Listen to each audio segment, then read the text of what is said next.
They called me pathetic right to my face at his wedding reception. My ex-husband and his new bride thought humiliating me in front of 200 guests would be the perfect way to celebrate their love. What they didn't expect was for me to show up 3 months later at their anniversary party with a billionaire fiancé who could buy their entire social circle without blinking. This is the story of how their cruelest moment became my greatest triumph. Before we jump back in, tell us where you're tuning in from, and if this story touches you, make sure you're subscribed, because tomorrow I've saved something extra special for you. My name is Rachel, and 18 months ago I thought I had everything figured out. I was married to David, a successful marketing executive who seemed to have his life perfectly planned. We lived in a modest suburban home, drove reliable cars, and spent our weekends at farmers markets and community events. I worked as a high school English teacher, passionate about inspiring young minds to discover the power of literature. Our life wasn't glamorous, but it felt solid, real, and meaningful. That illusion shattered on a rainy Thursday evening in March. I came home from parent-teacher conferences, exhausted but fulfilled after helping several struggling students understand Shakespeare. David was sitting at our kitchen table with papers spread in front of him, his laptop open, and his phone face down. Always a bad sign. The house felt different, charged with an energy I couldn't identify but instinctively feared. "We need to talk," he said without looking up from his documents. Those 4 words have probably destroyed more hearts than any others in the English language. I set down my bag of graded essays and took the seat across from him, the same seat where we'd shared countless morning coffees and evening conversations about our dreams for the future. "I've been thinking about our marriage," he continued, finally meeting my eyes. "About where we're going, what we want from life. Rachel, I think we've grown apart. I think we want different things now." His words were clinical, rehearsed, like he was delivering a presentation to his marketing team rather than ending a 7-year marriage. I felt the world tilt beneath me. "What are you talking about? David, what's wrong? We can work through whatever this is." But even as I spoke, pieces were clicking into place. The late nights at the office, the secretive phone calls, the way he'd grown distant over the past 6 months. The way he'd started criticizing my simple wardrobe, my preference for quiet evenings at home, my dedication to my students over climbing the social ladder. "There's someone else," he said, and there it was, the truth I'd been trying not to see. "Her name is Victoria. She works in public relations. Rachel, she understands my ambitions in a way that—" He trailed off, but the implication was clear. She understood his ambitions in a way that I, a humble high school teacher, never could. Victoria Ashworth. I learned everything about her in the weeks that followed, not because I went looking, but because David couldn't seem to stop talking about her. She came from old money, attended private schools, and moved in circles where charity galas were social obligations and designer handbags were investments. She was everything I wasn't: sophisticated, well-connected, and apparently worthy of David's suddenly elevated aspirations. The divorce proceedings were swift and brutal. David's lawyer painted me as someone who'd held him back, who'd been content with mediocrity while he dreamed of greatness. My lawyer did her best, but I walked away with half of very little, a broken heart and a deep sense that maybe David was right. Maybe I really wasn't enough for someone with bigger dreams. Preparing and narrating this story took us a lot of time, so if you are enjoying it, subscribe to our channel. It means a lot to us. Now back to the story. What hurt the most wasn't losing David, though that pain was real and deep. What crushed me was the way he'd made me feel small, insignificant, like my dreams of making a difference in young people's lives were somehow less valuable than his corporate ambitions. He'd taken my contentment and reframed it as complacency, my authenticity, and twisted it into inadequacy. I threw myself into my work, staying late to help students with their essays, volunteering for every school committee, coaching the debate team. My principal, Mrs. Henderson, noticed my increased dedication and gently suggested I might want to take some time for myself. But work was the only place I felt valuable, the only place where my contributions mattered. The wedding invitation arrived on a Saturday morning 6 months after our divorce was finalized.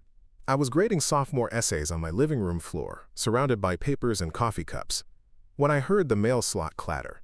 Among the bills and catalogs was an elegant ivory envelope with gold trim, my name written in calligraphy that probably cost more than my monthly grocery budget. Inside was an invitation to the wedding of David Michael Thompson and Victoria Elizabeth Ashworth, to be held at the exclusive Grandview Country Club. The same country club where David had once joked that we'd never be able to afford a membership, where he'd said people like us didn't belong. Apparently, people like Victoria did belong there, and now, by extension, so did David. But it wasn't just the invitation that made my hands shake as I held it. It was the handwritten note tucked inside in David's familiar scrawl. Rachel, I know this might seem strange, but Victoria and I would love for you to be there. You were such an important part of my journey, and it would mean everything to have you witness this next chapter. I hope you can find the grace to celebrate with us. Itchin, David Grace. He wanted me to have grace while he paraded his upgrade in front of everyone we used to know. He wanted me to smile and nod and pretend that being replaced hadn't shattered my confidence into 1,000 pieces. The audacity of it was breathtaking, but what was worse was the part of me that actually considered going. The part that wanted to prove I could handle it, that I was mature enough to wish them well. I spent the next 3 days staring at that invitation, imagining the conversations that would happen at that wedding. The pitying looks, the whispered comments about poor Rachel, the teacher who couldn't keep her husband interested. I pictured David and Victoria dancing their first dance, radiant and perfect, while I sat alone at some corner table, probably next to his elderly aunt who'd never liked me anyway. My sister Emma called that Tuesday evening, and I found myself telling her about the invitation. Emma, who worked in fashion marketing in the city and had never particularly liked David, was predictably outraged. "You're not seriously considering going to that circus, are you?" she demanded. "Rachel, that man replaced you and now he wants you to applaud his choice?" The nerve is astronomical. But even as Emma ranted, I felt that stubborn streak that had gotten me through college on scholarships and into teaching despite my parents' concerns about the salary. David had made me feel small, but I wasn't small. I was educated, accomplished, and respected in my field. I had touched hundreds of young lives, inspired students to pursue their dreams, helped kids discover their own voices through literature. Why should I hide from his wedding like I had something to be ashamed of?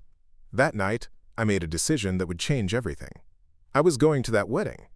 Not to prove anything to David or Victoria, but to prove something to myself. I wasn't going to let them write the final chapter of my story. I wasn't going to let their happiness be built on the foundation of my humiliation. The next morning, I walked into Bella's Cafe on 5th Street, my usual weekend spot where I graded papers and planned lessons. The owner, Maria, always saved me a corner table by the window where I could spread out my work and watch the world go by. I was juggling my purse, a stack of essays in my laptop bag when disaster struck in the form of the cafe's heavy glass door. As I pushed through, trying to manage everything in my arms, I collided spectacularly with someone coming in behind me. Papers flew everywhere. My laptop bag hit the ground with a concerning thud, and my travel mug of coffee, thankfully lidded, went rolling across the floor. I dropped to my knees, frantically gathering my students' essays, mortified by the scene I'd created.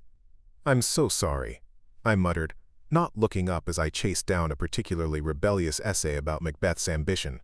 "I'm such a disaster. I should have made 2 trips. I'm really, truly sorry." Strong hands appeared in my field of vision, helping to collect the scattered papers with careful attention to keeping them in order. "Essays on Shakespeare," said a warm voice above me. "Macbeth, specifically. Your students have some fascinating insights about the corrupting nature of power." I looked up then, really looked, and felt my breath catch in my throat. The man helping me gather my papers was probably in his mid-40s, with steel gray hair and the kind of confident bearing that spoke of success. But his eyes were kind, and he was handling my students' work with the same care I would.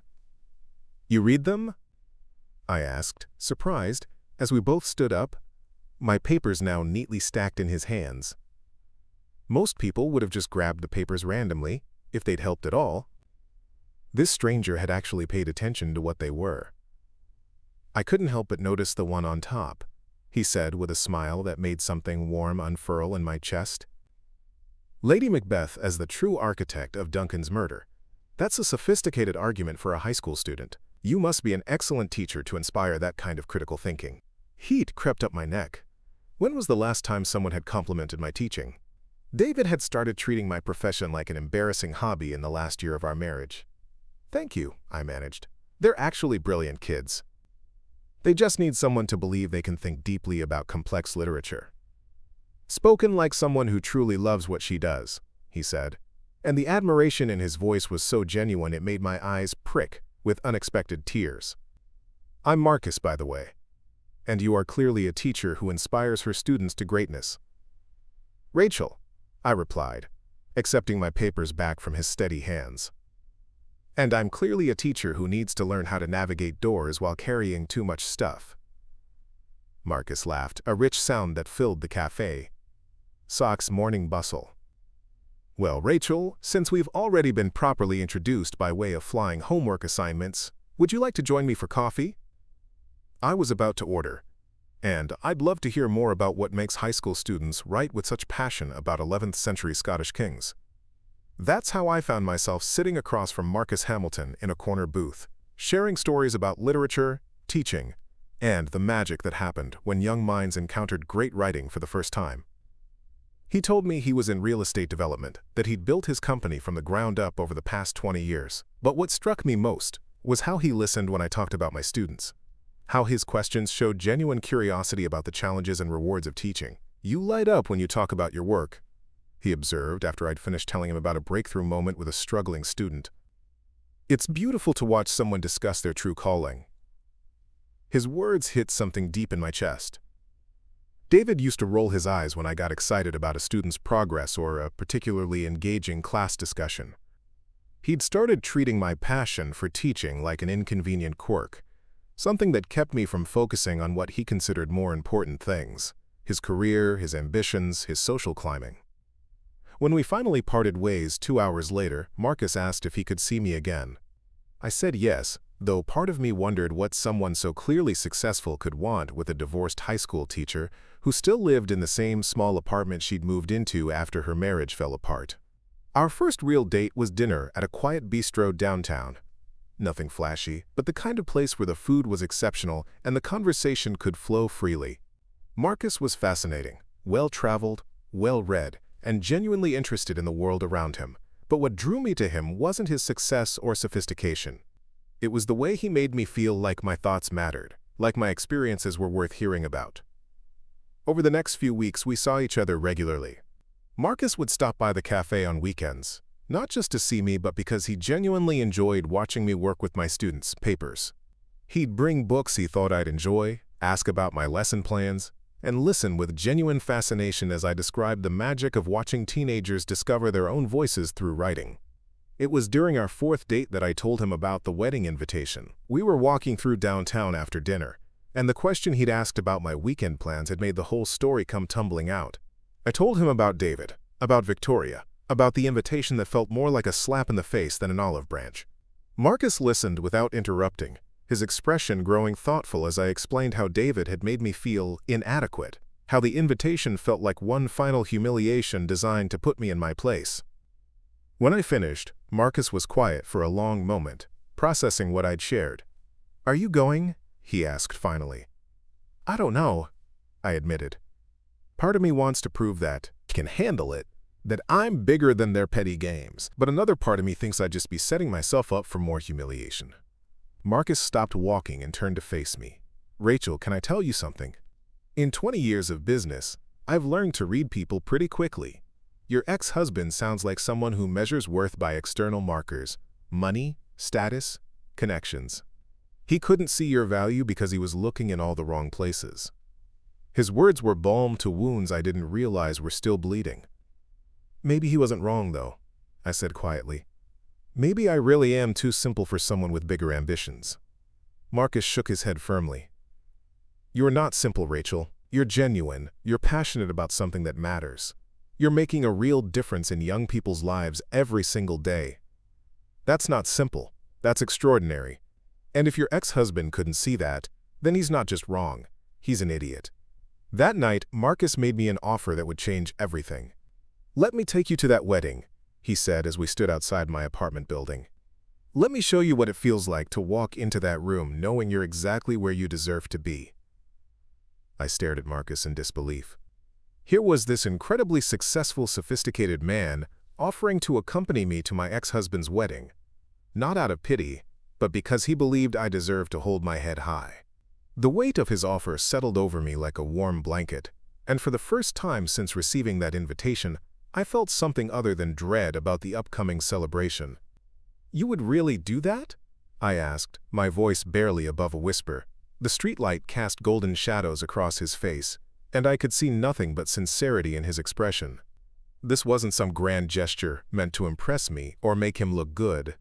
This was a man who had spent weeks getting to know me, who had seen something in me that my own husband had failed to recognize. "Rachel," Marcus said, stepping closer and taking my hands in his, "in the past month, you've shown me what real passion looks like. You've reminded me that success isn't just about building companies or accumulating wealth. It's about touching lives, inspiring growth, making a genuine difference. You do that every single day with your students, and you do it with such grace and humility that it takes my breath away." His words wrapped around my heart like armor. For so long, David had made me feel like my career was a consolation prize, something people settled for when they couldn't achieve real success. But Marcus saw teaching for what it truly was, a calling that required intelligence, creativity, patience, and an endless capacity for believing in human potential. The next morning, I woke up with a sense of purpose I hadn't felt in months. I had accepted Marcus's offer, and now there was work to be done. But this wasn't about revenge or proving David wrong. This was about proving to myself that I was worthy of respect, love, and celebration, regardless of who else could see it. Marcus insisted on taking me shopping, and I quickly discovered that his idea of preparation was far more comprehensive than I had imagined. We started at a boutique in the city's fashion district, where the sales consultant treated me like visiting royalty simply because I was with Marcus.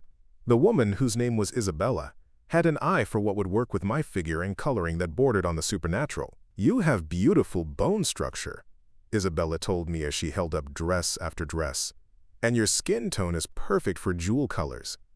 We're going to find something that makes you absolutely radiant."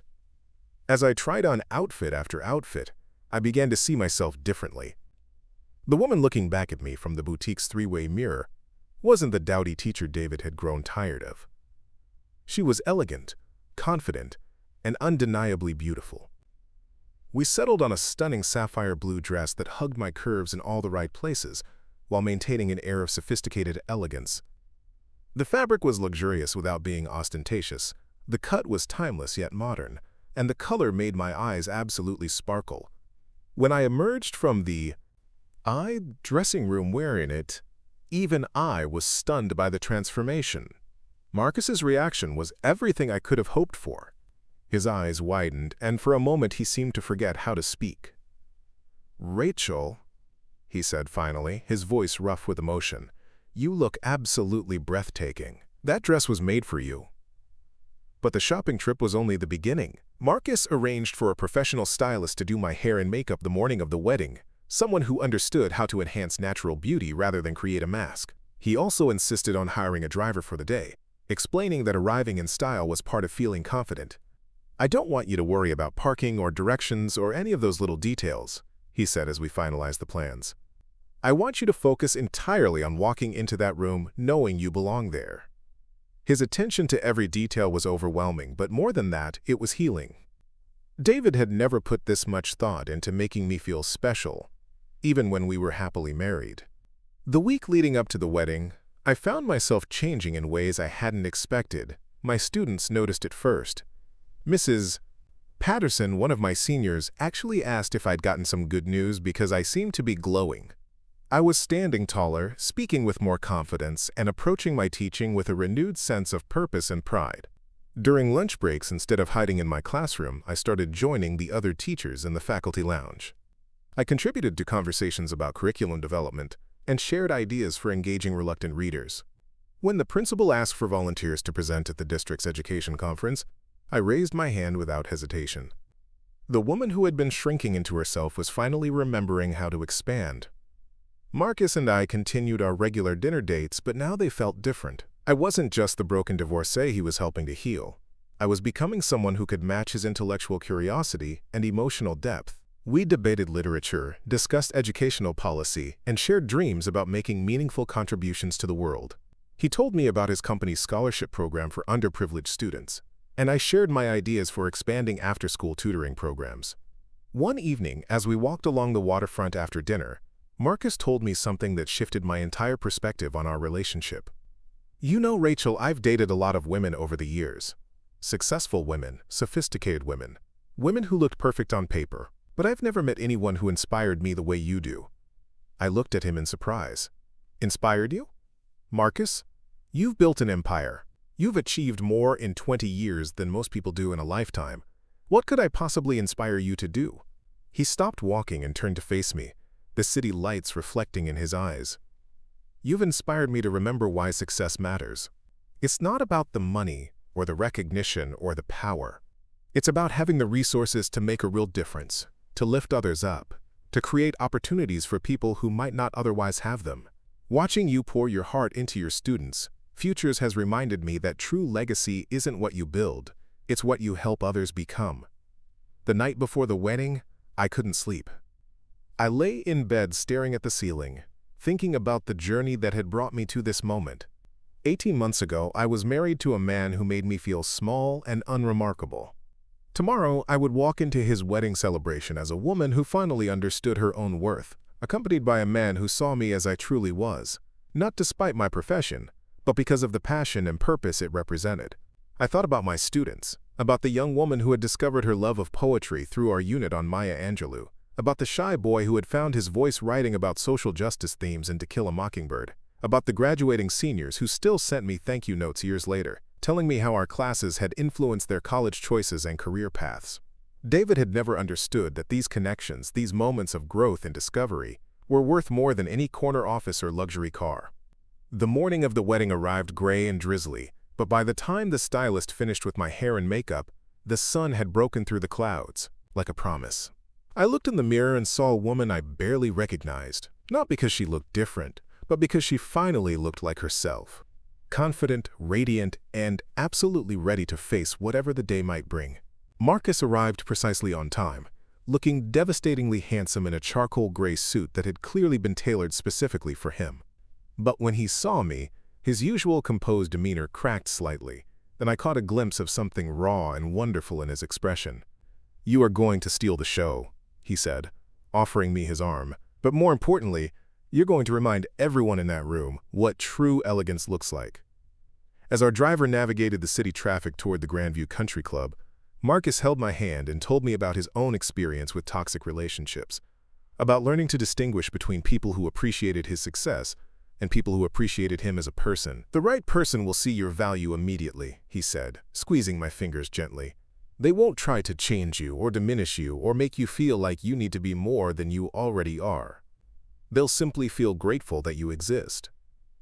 His words settled deep in my chest, healing wounds I hadn't even realized were still bleeding. The Grandview Country Club was every bit as impressive as I had expected. Manicured lawns stretched in every direction, dotted with elegant flower arrangements and perfectly placed seating areas. Valets in crisp white jackets directed guests toward the ceremony location, while servers in black and white circulated with champagne flutes and delicate hors d'oeuvre. As we walked up the stone pathway toward the main building, I could feel eyes turning in our direction. Former colleagues of David's, mutual friends from our married days, relatives who had known me as the quiet teacher wife, they were all taking notice of my transformation. But more than that, they were clearly trying to figure out who Marcus was, and how someone like me had ended up with someone so obviously successful and sophisticated. I spotted David's mother first, standing near the welcome table in a powder blue dress that probably cost more than my monthly salary. Mrs. Thompson had never been particularly warm to me during my marriage to her son, always making subtle comments about how David could have done better, how he deserved someone who could match his ambitions. When she saw me approaching, her expression shifted from polite recognition to barely concealed shock. "Rachel!" she exclaimed, her voice pitched slightly higher than normal. "What a lovely surprise! You look different, very different."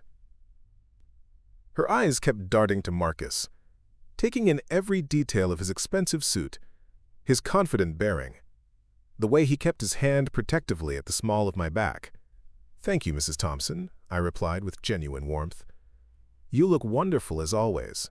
Please, I'd like you to meet Marcus Hamilton. Marcus, this is David's mother, Patricia Thompson." Marcus stepped forward with the kind of smooth social grace that came from years of high-level business dealings. "Mrs. Thompson, what a pleasure to meet you.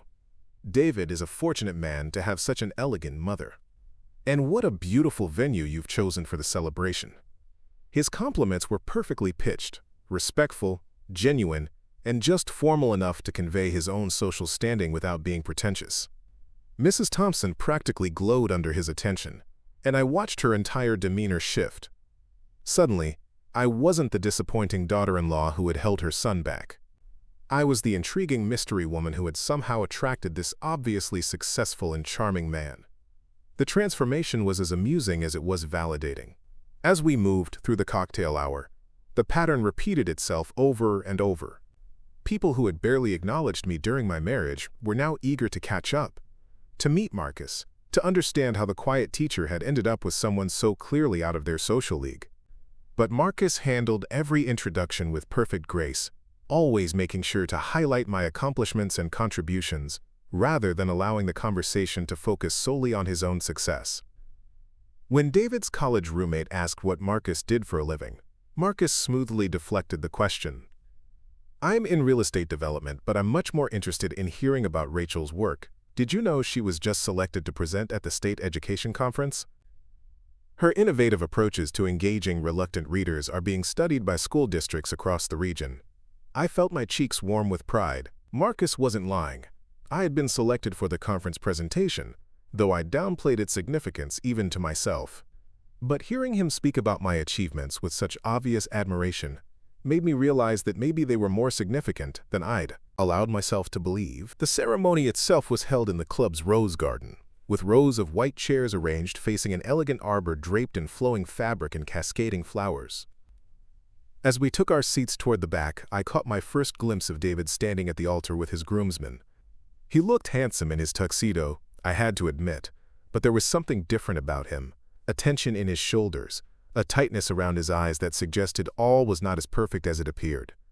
Victoria made a stunning bride, walking down the aisle in a dress that had clearly cost more than my car. Her father beamed with pride as he escorted her, and the assembled guests murmured their appreciation for her beauty. But as I watched David's face when he saw her approaching, I noticed something unexpected. His smile seemed forced, his joy performative rather than genuine. Throughout the ceremony, I found myself watching the couple at the altar with a strange sense of detachment. This was supposed to be David's triumph, his upgrade to a better life with a more suitable partner. But as they exchanged vows that sounded more like business agreements than declarations of love, I felt something shift inside my chest. Not jealousy or regret, but a profound sense of gratitude that this wasn't my life anymore. Marcus seemed to sense my emotional journey because he reached over and took my hand, squeezing gently. When I looked at him, he smiled and mouthed the words, "You're amazing." And suddenly I felt like I was exactly where I belonged. Not hidden in the back corner feeling sorry for myself, but sitting beside someone who truly saw me and valued what I brought to the world. The reception that followed was held in the club's grand ballroom, transformed into an elegant celebration space with crystal chandeliers, flowing linens, and centerpieces that probably cost more than most people's monthly rent. But despite all the expense and careful planning, there was something hollow about the atmosphere, something that suggested this was more about making an impression than celebrating genuine love. As Marcus and I moved through the cocktail hour, I began to notice things I might have missed if I'd been focused on my own insecurities. David looked stressed despite his perfect smile, frequently checking his phone and whispering urgently with his groomsmen. Victoria seemed more concerned with ensuring the photographers captured her best angles than with enjoying her wedding day. The whole elaborate production felt like a performance designed to convince everyone, maybe even themselves, that this was what happiness looked like. During dinner, we were seated at a table with some of David's work colleagues and their spouses. The conversation quickly turned to careers and achievements, the kind of competitive social positioning that David had always thrived on. But as I listened to the forced laughter and thinly veiled boasting, I realized how exhausting this world must be, constantly measuring yourself against others. constantly performing success rather than simply living it. Marcus navigated these conversations with ease, but I noticed he had a gift for redirecting attention to others, rather than dominating the discussion himself. When one of David's colleagues began bragging about his latest promotion, Marcus asked thoughtful questions that allowed the man to feel heard, without having to engage in a competition himself. When someone mentioned their children's expensive private school achievements, Marcus turned to me and asked about my most rewarding teaching moments, giving me a platform to share what truly mattered to me. By the time the dancing began, I realized something remarkable had happened. I wasn't just surviving David's wedding. I was genuinely enjoying myself. Marcus was an excellent dancer, leading me around the floor with confidence and grace while making me laugh with his whispered observations about the other guests. When the band played a slow song, he pulled me close and said, "Having you here tonight isn't just about showing your ex what he lost. It's about showing you what you deserve." His words hit me like a revelation. This entire experience wasn't about David at all. It was about me finally understanding that I was worthy of love, respect, and celebration. I deserved someone who saw my passion for teaching as an asset rather than an embarrassment. I deserved someone who wanted to showcase my accomplishments rather than hide them. I deserved someone who looked at me the way Marcus was looking at me right now, like I was the most fascinating person in the room. That's when David appeared beside us on the dance floor. I hadn't seen him approaching, but suddenly he was there, tapping Marcus on the shoulder with a forced smile that didn't reach his eyes. "Mind if I cut in?" he asked, though his tone suggested it wasn't really a question. "I'd love to catch up with my ex-wife." Marcus looked at me questioningly, and I nodded slightly. Part of me was curious about what David wanted to say, and another part of me was eager to show him that his opinion no longer had the power to hurt me. Marcus stepped back gracefully, but not before giving David a look that clearly communicated he'd be watching from nearby. As David took my hand and placed his other arm around my waist, I was struck by how different this felt from dancing with Marcus. David's touch was familiar, but cold, mechanical rather than warm. His signature cologne, which I had once found comforting, now seemed cloying and artificial. "You look incredible tonight, Rachel," David said as we swayed to the music. "I have to admit, I was surprised when I saw you walk in. You seem different, more confident maybe. And Marcus seems like an interesting guy. How did you two meet?" I could hear the fishing expedition in his tone, the barely concealed curiosity about how his former wife had managed to attract someone so obviously successful. "We met at a coffee shop," I said simply. "He spilled coffee on my students' essays, and we got to talking about literature. He's incredibly well-read and surprisingly passionate about education." David's jaw tightened almost imperceptibly. "Education, huh? That's nice. What does he do for work?" The question was casual, but I could hear the underlying competitiveness. David needed to know where Marcus fit in his carefully constructed hierarchy of success and status. "Real estate development," I replied, watching David's expression carefully. I could see him processing this information, trying to figure out Marcus's net worth and social standing. But honestly, what I love most about him is how he listens. When I talk about my students or my teaching, he doesn't just tolerate it. He's genuinely interested. He asks thoughtful questions and remembers the details I share. The comparison was subtle but unmistakable, and David caught it. His grip on my hand tightened slightly, and I saw a flash of something, regret, maybe, or recognition, cross his features. "Rachel, I owe you an apology," he said quietly. "I don't think I was always as supportive of your career as I should have been. I was so focused on my own goals that I lost sight of what really mattered." His words should have felt validating, but instead they just felt hollow. Too little, too late, spoken on his wedding day to another woman who supposedly shared his values and ambitions. "Thank you for saying that, David," I replied diplomatically. "But tonight isn't about the past. It's about celebrating your future with Victoria. I hope you'll be very happy together." As the song ended, Marcus appeared at my side as if he'd been waiting for the perfect moment. "Thank you for sharing a dance with my beautiful date," he said to David with perfect politeness. "But I believe they're about to start the cake cutting, and I wouldn't want to miss Victoria's special moment." David nodded and walked away, but not before giving me one last look that I couldn't quite interpret. As I watched him rejoin his bride, I realized that whatever power he'd once held over my self-worth was completely gone. He was just a man who had made a choice that ultimately revealed more about his character than mine. The rest of the evening passed in a blur of laughter, dancing, and conversations with people who seemed genuinely interested in getting to know the woman I'd become. As Marcus and I prepared to leave, Victoria herself approached us, radiant in her wedding dress but with something strained around her eyes. "Rachel," she said, her voice carefully modulated.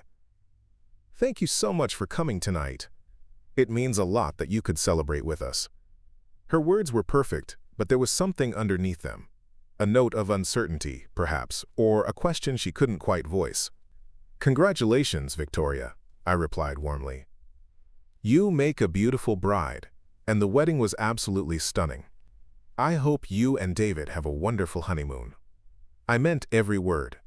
Whatever complicated feelings existed between David and me, I genuinely wished them both happiness. As Marcus and I walked toward the valet stand, I reflected on the evening's events.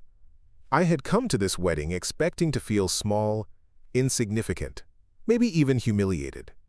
Instead, I was leaving with a profound sense of gratitude, not just for Marcus's support, but for the journey that had brought me to this moment of clarity. The valet brought our car around, and, as Marcus helped me into the passenger seat, he said something that crystallized everything I'd been feeling. "You know what I realized tonight, Rachel? David didn't just lose you when he chose someone else. He lost the chance to be loved by someone who sees the best in people, who believes in growth and possibility, who makes everyone around her feel valued and important. That's not a loss he can replace, no matter who he marries." As we drove through the city streets, the lights blurring past my window, I understood that this evening hadn't been about revenge or proving anything to my ex-husband. It had been about rediscovering my own worth and recognizing that the right person would see it immediately. David's inability to appreciate what I brought to his life wasn't a reflection of my inadequacy. It was a reflection of his limited vision. 3 months later, when Marcus proposed to me in the same coffee shop where we'd first met, I said yes without hesitation, not because I wanted to compete with David and Victoria, but because I had finally learned to recognize genuine love when it appeared in my life. The simple high school teacher, who wasn't good enough for her ambitious ex-husband, had found someone who thought she was perfect, exactly as she was. Up next, you've got 2 more standout stories right on your screen. If this one hit the mark, you won't want to pass these up. Just click and check them out. And don't forget to subscribe and turn on the notification bell so you don't miss any upload from us.